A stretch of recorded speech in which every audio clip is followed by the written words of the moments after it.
Hallelujah. God is good. Hallelujah. All the time. God is so good. Good morning, everybody. Welcome to Numa Church. Welcome. We give thanks and glory to God for His wonderful works to our church family. We thank Him for His faithfulness in our lives. May God's love light your way and continually shine with His special joy with fire in your heart. This year, 2025, Jesus Christ is Lord. Amen. Hallelujah, hallelujah, Jesus, hallelujah. Heavenly Father, we thank you so much, oh God, for this day that you've given us. Thank you for this blessing, Sunday morning, Father God. We thank you for waking us up. Thank you, Father God, for us to know that you are our Lord, our God, our everything, the Lord of our life, Father God. Lord, we thank you. And our heart is full of gratefulness because we know, Father God, that you are in control. We know, Father God, that your will be done today and forever. We know, Father God, that everything that you're doing is your way, not our ways, not our thoughts, not our plans, but your plans, Father God. Lord, Father God, we thank you for this service that you're giving us today. Thank you for this opportunity to praise you, to worship you, and give you thanks. Lord, Father God, we thank you for the week that it's done, Father God, and we move forward for next week, Father God. Allow us to experience your blessing, your love. Lord, Father God, we want to see this. We want to experience this. Lord, Father God, we want you more and more and more in our life. Lord, Father God, we thank you for the people that you're going to use today. For Mickey, for Pastor Romy, for the people who are going to talk today. Lord, we don't want to, we want to hear your voice.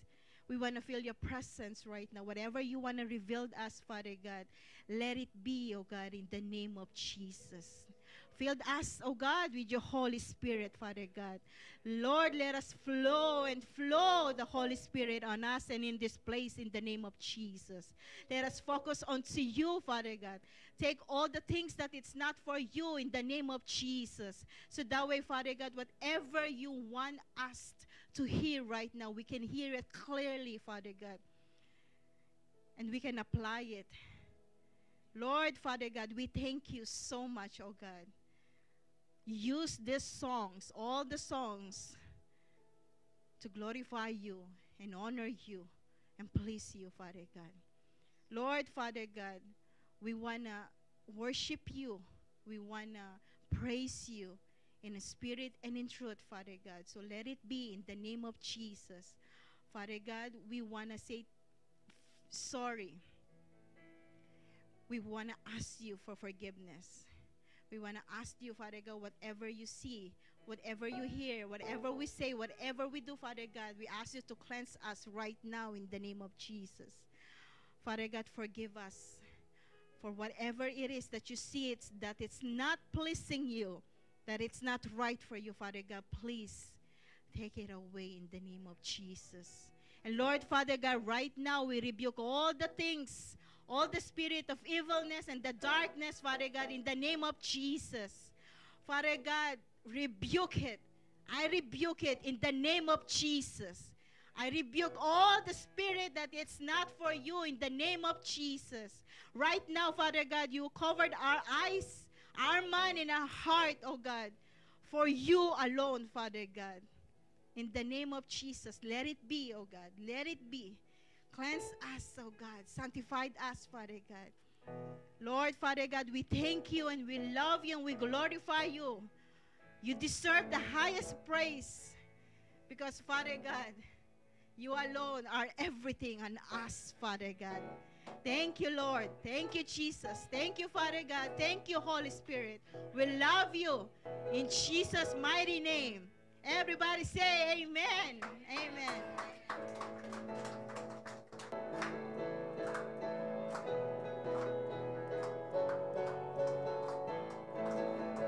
Hallelujah. Let's make some joyful noise for the Lord. Oh, we thank you, Jesus.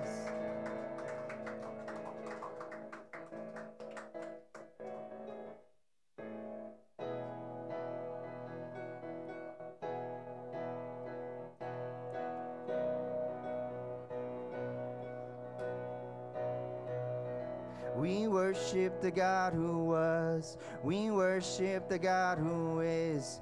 We worship the God who evermore will be. He opened the prison doors. He parted the raging sea. My God, He holds the victory. Yes, there's joy in the house of the Lord. There's joy in the house of the Lord today. And we won't be quiet. We shout out your praise. There's joy in the house of the Lord. Our God is surely in this place. We won't be quiet. We shout out your praise. Oh, oh, oh. We sing to the God. We sing to the God who heals. We sing to the God who saves. We sing to the God who always makes a way. 'Cause He hung up on that cross. He rose up from the grave. My God, still rolling stones away. There's joy in the house of the Lord. There's joy in the house of the Lord today. And we won't be quiet. We shout out your praise. There's joy in the house of the Lord. Our God is surely in this place. And we won't be quiet. We shout out your praise. Oh, we shout out your praise. Hallelujah.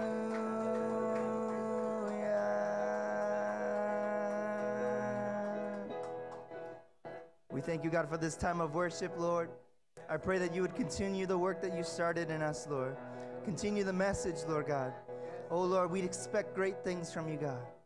Holy Spirit, come in Jesus' name. Amen. Father God, we thank you for the privilege that we are here at Numa Church, that our life is only given to you and the purpose of our life is to support the ministry, Father God. Lord, at the tithes and offering that we're giving it right now, Father God, it's a purpose to support the ministry that you left to us, Lord. Whatever doubt in our heart, in our mind, that we never understood why tithe and offering is commanded for everyone, Lord, I ask for the Holy Spirit to give us wisdom to understand this. I ask for the Holy Spirit to open our eyes, our mind, why we struggle to give, Lord, that you will make a way to help us to grow what is your purpose to us, Lord.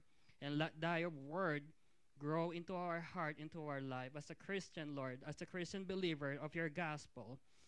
Father God, let thy Holy Spirit bless the work of thy hands so that everyone could give and support the ministry. It is not by pocket, but it is supporting the cause of this ministry that we have here in the Numa Church, Lord.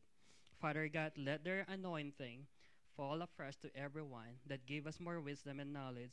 When we give, it's all about being obedient and being loving your commandment, Lord Jesus. Father God, we thank you. We thank you, Holy Spirit, for your presence. In Jesus' name, amen. Amen. Praise God. Hallelujah. Series here. Lord, we thank you for today. We thank you for this wonderful day uh, that we are soaking into your presence, oh Lord, right now. Let your glory fall in this place. Let your Holy Spirit speak to us, oh Lord, and lead us and guide us all throughout, oh Lord God, to this time. Oh Lord God, we ask you, Lord, that empower us and inspire us, oh Lord, with your word. And nothing that we could do apart from you. So I ask you, Lord, to be with me. Cover me under your wings. May people hear you, not me. May people see you, not me, Lord God. I pray that you will speak to all of us today through your words in Jesus' name. Amen and amen. Amen. So I'm just going to review a little bit of what we have last Sunday. The harvest is plenty. in Matthew 9:37. Then he said to his disciple, the harvest is truly is plentiful, but the laborers are few. And then Mickey emphasized this in John 4:34-35. Jesus said to them, my food is to do the will of him who sent me and to finish his work. Do you not say there are still 4 months and then comes the harvest? Behold, I say to you, lift up your eyes and look all the fields, for they are already white for the harvest. Like all of us here, we are all ready for the harvest. Are you ready for the harvest? And here we are. We are facing each other. We can harvest, right? We are able to minister. In Christian ministry, I'm just telling you, we need to pray for more workers to go out into the harvest field to work. Because not many people thinking that, well, you know, I'm not an evangelist, I'm not a missionary, I don't know anything about the Word of God. How can I be, how can I harvest? Well, harvesting is not something that what your position is in the church. Harvesting is something you know that you have relationship with the Lord. The more you have intimate relationship with God, the more you can harvest. Do you believe me? Because I don't know anything about harvesting myself. I don't care if I did some missionary work or some pastoring or some evangelist or something like that. But that is not the point of harvesting. Harvesting is something for you to grow in a relationship with God. The more you grow in the Lord, the more you express who He is in your life. Do you believe me? The more you grow in the Lord, the more you express yourself in your life. And people will see it. I believe that. Because if you're not growing with God, I don't know, how can you express yourself to other people? How can you express Jesus to them? And practically speaking, instead of praying for more people to be saved, we should pray to the church, to more people actively share the gospel. Sharing the gospel is sharing Jesus, who Jesus is in your life. It's not something that you're very knowledgeable about the Word of God. You know, it's not about that. It's about your knowledge, what you know about who Jesus is. And I think that is the gospel itself. To know Jesus is the gospel. And that's what you need to share. If any Christian is not involved in the gospel ministry, it is not because there is nothing for him to do. Rather, it's that he has chosen to sit on the sideline instead of joining in the work that's around him. The harvest is plentiful. I can see that. I can see that in church, inside the church, there is harvest. And outside the church, there is harvest. As I said, you know, you can look around you, people that stay with you, even me coming to the hospital, I can see the harvest. And I said, Lord, use me as your vessel for me to work in your fields. So my prayer, may the Lord send us out to make a difference and to reach out and speak the truth and love. God bless you powerfully today as I prayed last Sunday. Thank you. This is the harvest right here. Now, with that saying, I'm just going to continue with our series, The Harvest is Plenty. And the harvest is plenty is definitely what you see right now is your harvesting. And today I'm going to talk about this what Jesus said in John 1:50. Greater things than this, that is the emphasis of the word that Jesus said. You will see greater things than this. The harvest is plenty. You want to see greater things? You know, this is the thing. I was pondering this word this morning, and I'm looking at on this scripture. I said, Lord, I cannot change things, and I cannot change people's heart. But the Lord gave me that serenity to accept the things that I cannot change, and gave me the courage to accept the truth, gave me the courage to change the things that I can. And God, I thank Him because He gave me the wisdom to know to know the difference of those. And that is something that we can look on this scripture. Maybe you understand, or maybe you don't. But let me tell you about this scripture first. We're just gonna read it all together.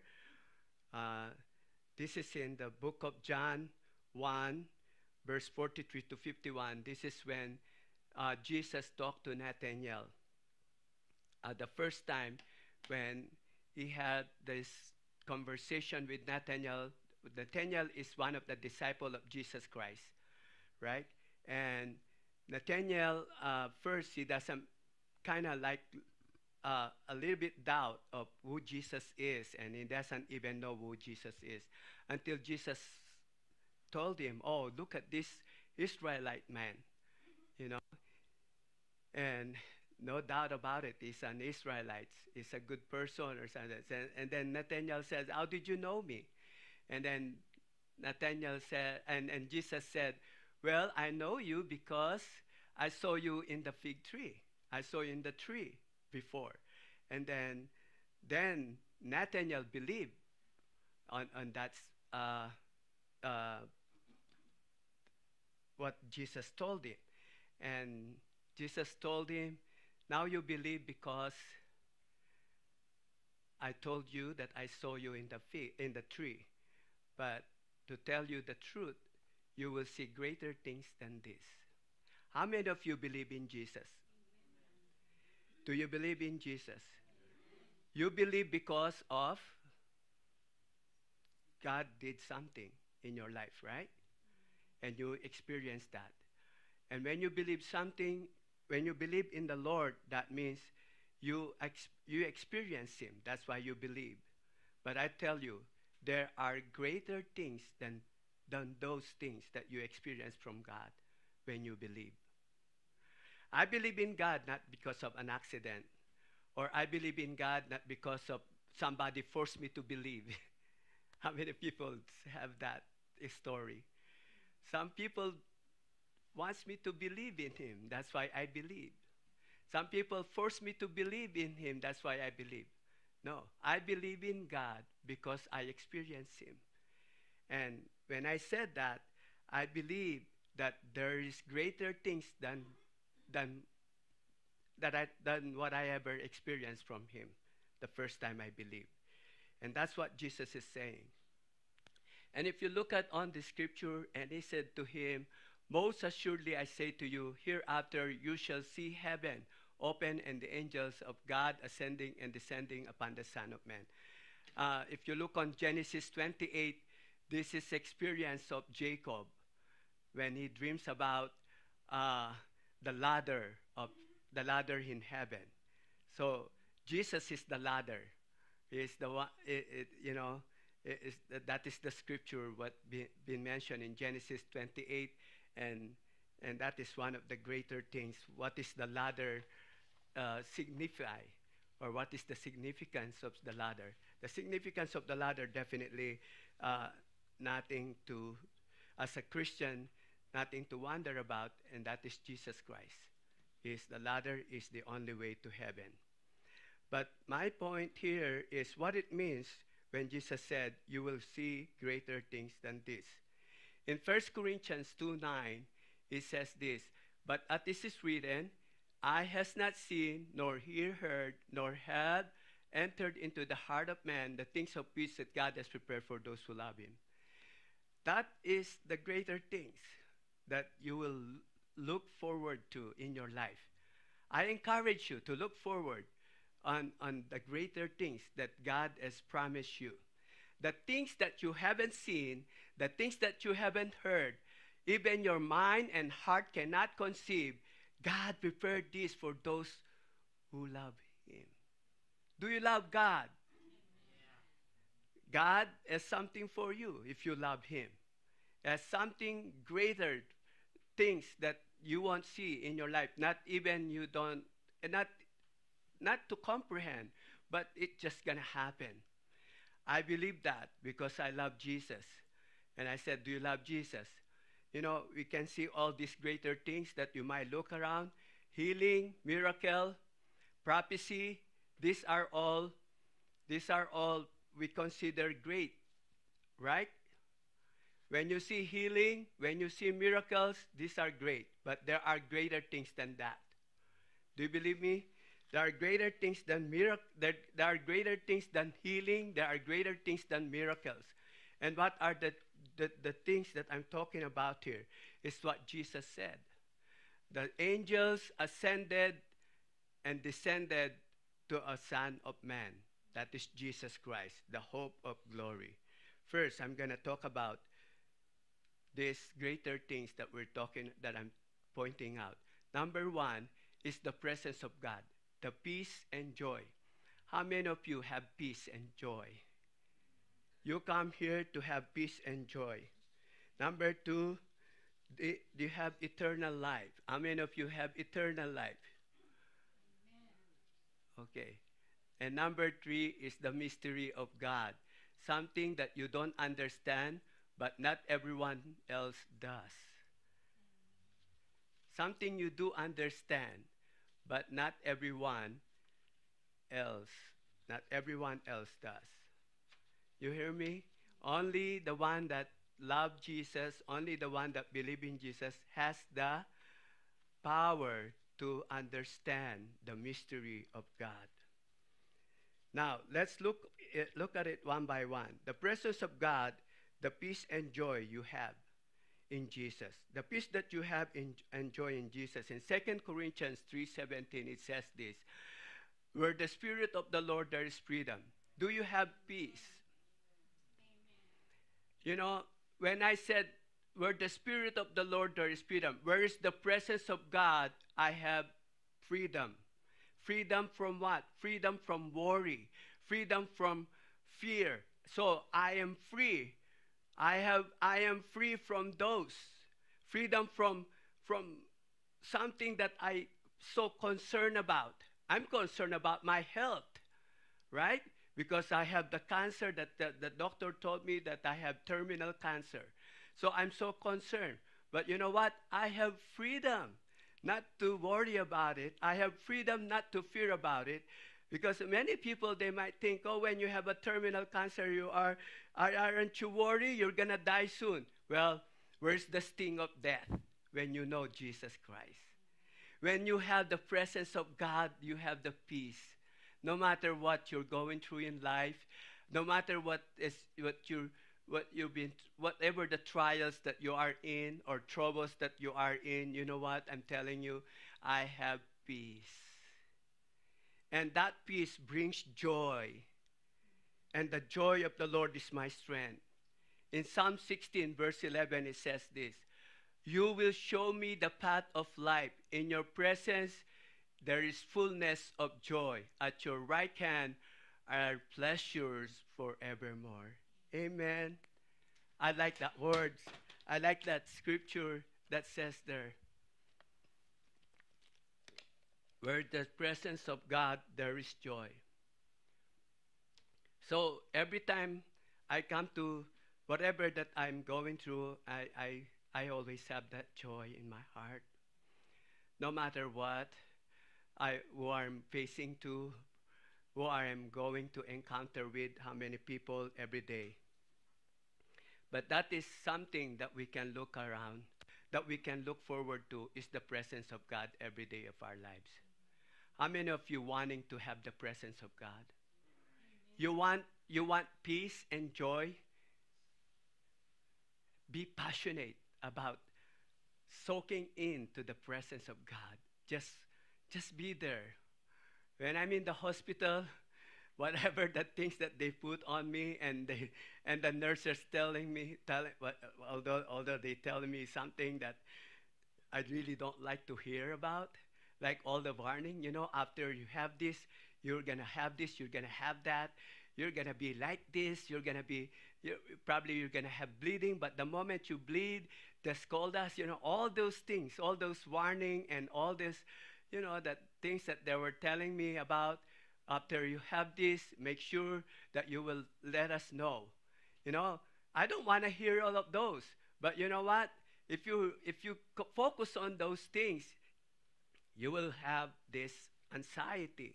You will have this in your mind. Oh, it's going to happen. I don't want that to happen. But you know what? I don't focus on those.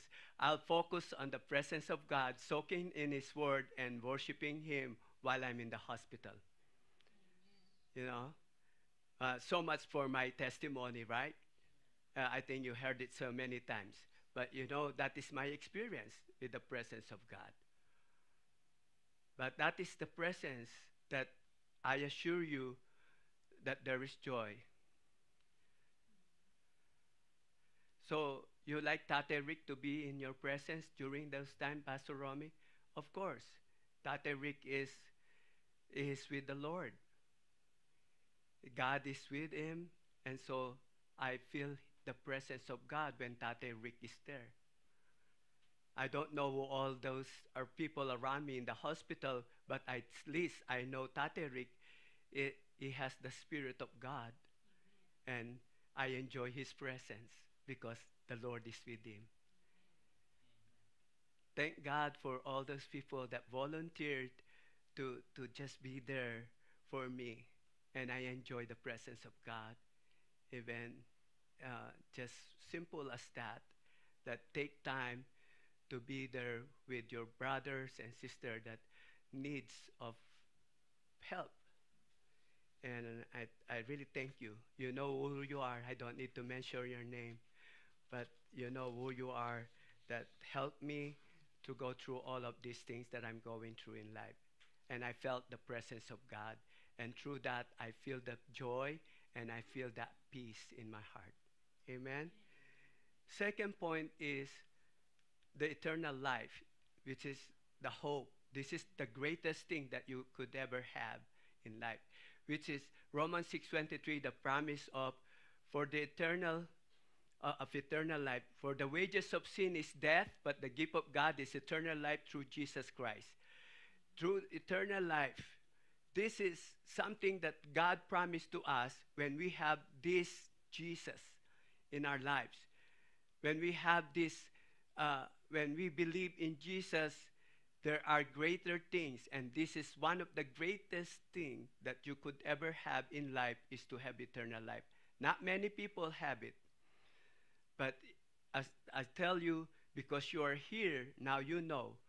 This one of the greatest promise of God to all of us as a believer is to have eternal life. Eternal life is something that you could enjoy in paradise. No more worries, no more suffering, no more pain. That is the promise of eternal life. Amen. No more death. That is the promise of eternal life. And how we achieve this? By simply saying John 3:16. I think you know all of this. For God so loved the world that he gave his only Son, that whosoever believe in him should not perish but have everlasting life. I'm doing this because my ear cannot, there's problem with my hearing right now. But you know what? I don't want to focus on it, but just keep doing what I'm doing right now, because I cannot hear at all what I'm saying. But as what I said, Romans 6:23 and John 3:16, the promise of love of God, which is the eternal life to all the believers. And that is one of the greatest things that you could ever have as a believer of God. And the last thing is the mystery of God will reveal to you, something that you do not do, that you do understand, but not everyone else does, the love. Matthew 13, verse 11, it has been given to you. And this is what it is. In Matthew 13, verse 11, he said, he answered unto them, because they were asking the disciple, how can you speak parables to people? People will not understand. But Jesus answered to them, because it has been given to you to know the mystery of the kingdom of the kingdom of heaven, but to them it has not been given. So for all of us, if we go out there, many probably what we're talking about here, they don't understand what we're talking about. But to you, you understand what we're talking about here. Something, it, something for me is what I call the hope of glory. Something that, what is this hope of glory? This is the mystery of God that you have, is the hope of glory. And this is in 1 Colossians 1, 26, 27, Paul emphasized this. The mystery which has been hidden from ages and from generation, but now has been revealed to his saints. To them, God willed to make known what are the riches of the glory of this mystery among the Gentiles, which is Christ in you, the hope of glory. Simple, I'm just going to tell you. If you have Christ, the mystery of God is in you. The hope of glory is in you. So what is this hope of glory? Hope of glory is that Christ is in us, the hope of our future glory. It is fulfillment of God's promise to restore us and all creation. You can see all the scripture right there in Romans 8, 19, 21, and 1 Peter 5, 10. This hope is not a wishful thought or wishful thinking, but the confident, expectant, joyful knowledge that we are being changed by God and in one day see Christ face to face, having been conformed to his image. So the image that will be transformed from glory to glory. How can we apply this every day in our lives? Jessa has a testimony on Thursday, last Thursday, to our Bible study. Many people, this is the mystery, the hope of glory that people might see in you. And he said, and she said, you know, Jessa's work at the nursing, she's working as a nurse, assistant nurse, and then she works at the hospital and look after with the patients that are not really good, really good patients, right? But he encountered this kind of person that really stubborn, and then when his coworker told her, she said, how could this person every time you are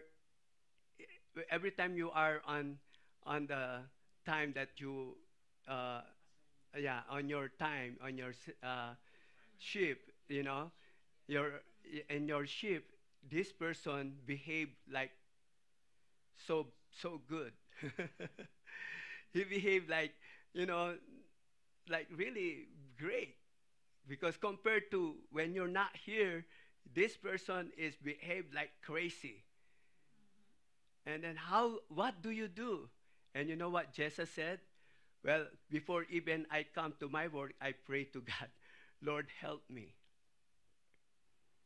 That's make a difference. And people see that, and people hear that, oh, is that what you do? Yes, the only thing that I could do is to trust the Lord for whatever that I'm going to face today. And that is hope of glory, that Christ see in you. And to us, we can always do that. Everything, as what we said a while ago, everything you do it for the glory of God. Do not trust yourself, even, you know, what I can do, but trust God for what he can do. And this is what I pray that everyone else could do this. Christ's presence in us is the hope of glory. Believe me? And this truth is full of glorious riches. Our once dead, darkened spirit are made alive. Christ is in our hearts, and we know that there is life beyond this. There is life beyond this earthly existence, a life that will be glorious beyond all imagination.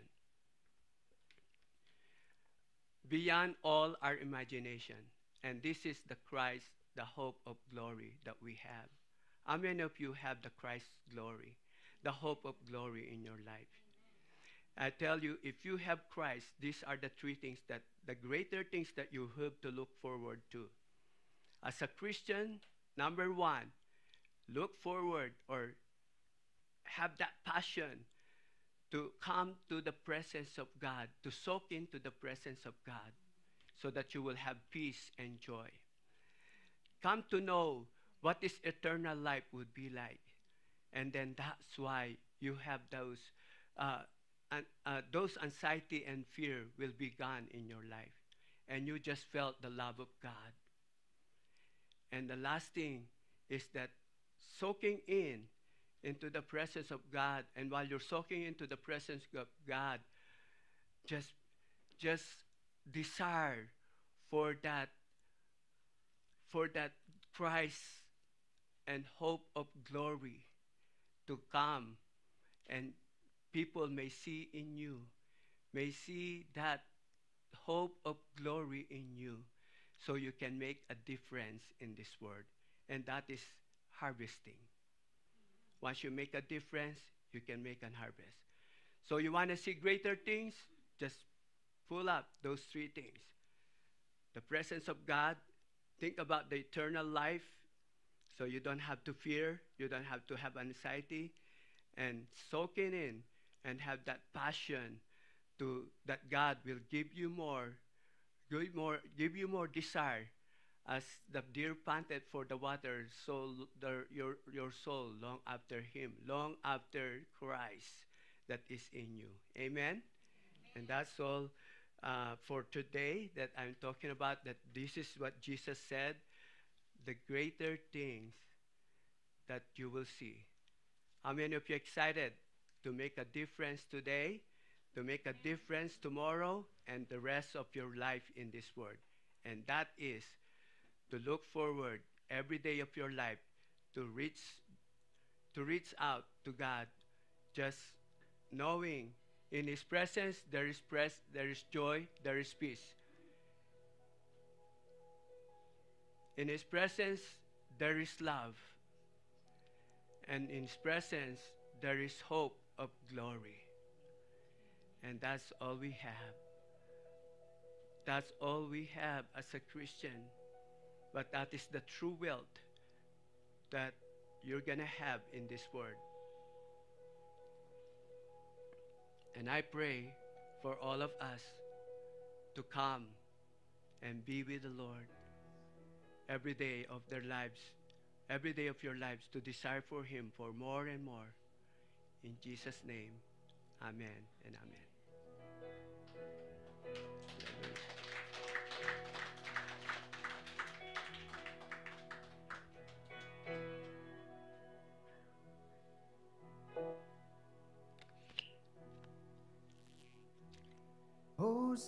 Hosanna, Hosanna, Hosanna in the highest. Hosanna, Hosanna, Hosanna in the highest.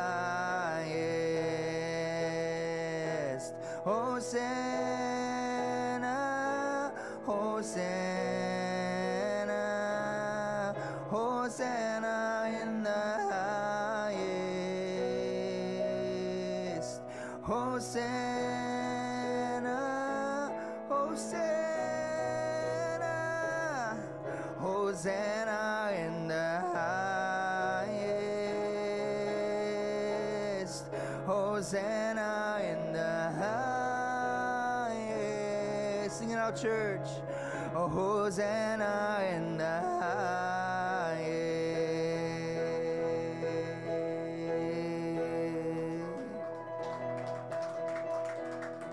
Thank you, everyone. Just a reminder, there's a fellowship meal upstairs. Let's enjoy our time together. Amen. Amen.